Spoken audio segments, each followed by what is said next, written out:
Здравствуйте, с вами Мила Нейман и очередное предсказание «Совет от карт на неделю». Чтобы получить совет от карт, вам необходимо выбрать одну из трех карт, которые я сейчас выложила на столе. Теперь, когда вы выбрали карту, давайте посмотрим, какой совет она вам даст. Для тех, кто выбрал первую карту.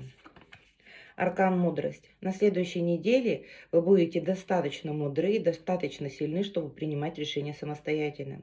Не торопитесь, не спешите следовать по пути советов других людей. Если вы уверены в том, что вы правы, поступайте именно так.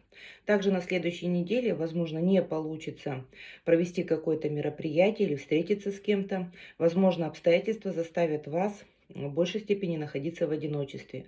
Но это для вас будет неплохо. И если встреча не состоится, вам не стоит расстраиваться. Это значит лишь то, что встреча отложится, а не то, что вы совсем не сможете пообщаться с тем человеком, с которым хотели. А на следующей неделе вообще все дела могут идти гораздо медленнее, чем вы хотели бы этого видеть.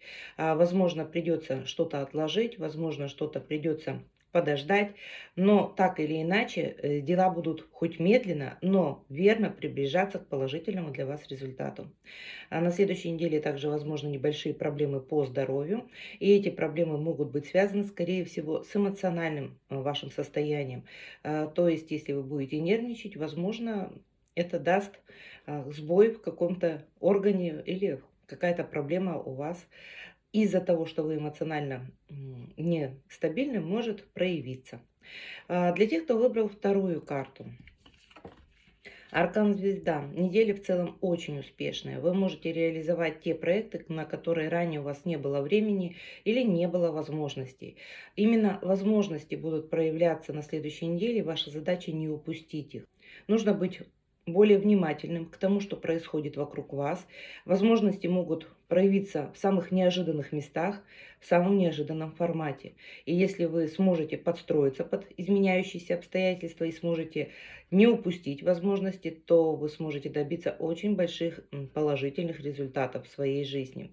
Удачное время для покупок, удачное время для финансовых вложений, удачное время для того, чтобы заняться здоровьем и воплотить в жизнь какое-то действие, допустим, если ранее была назначена операция, то сейчас очень удачно эта операция пройдет. Или если у вас давно беспокоит какой-то вопрос по здоровью, и вы все откладывали его решение, то сейчас самое время встретиться со специалистом. Также это время удачно для примирения, для налаживания отношений, если были какие-то конфликты. Для тех, кто выбрал третью карту. Аркан Сумерки, карта выпала перевернутая. Это значит, что на следующей неделе возможны конфликты. Люди, на которых вы рассчитывали, могут не выполнить свои обязательства. Люди могут проявить недостаточную тактичность или вообще повести себя агрессивно и недоброжелательно по отношению к вам. Вы можете встретиться с беспардонностью со стороны близких вам людей, и вы можете найти повод пообижаться. Конфликтные ситуации, которые зародятся на следующей неделе, будут довольно длительными, и примирение будет сложным. Это будет зависеть не от того, что вы долго обижаетесь, а от того, что человек продолжать будет себя вести не совсем корректно по отношению к вам. На следующей неделе могут проявиться со стороны конкурентов какие-то действия, и эти действия могут навредить вашему бизнесу. На следующей неделе вам необходимо быть очень внимательным по отношению к тому, что вы говорите, какие обязательства на себя берете, потому что любые слова, любые ваши действия и обещания будут использоваться против вас.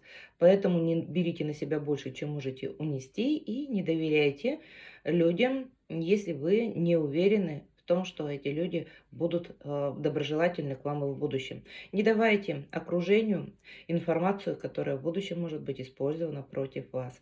Вот такой расклад получился. Надеюсь, информация показалась для вас интересной и полезной. С вами была Мила Нейман. Всего доброго, всем удачной недели.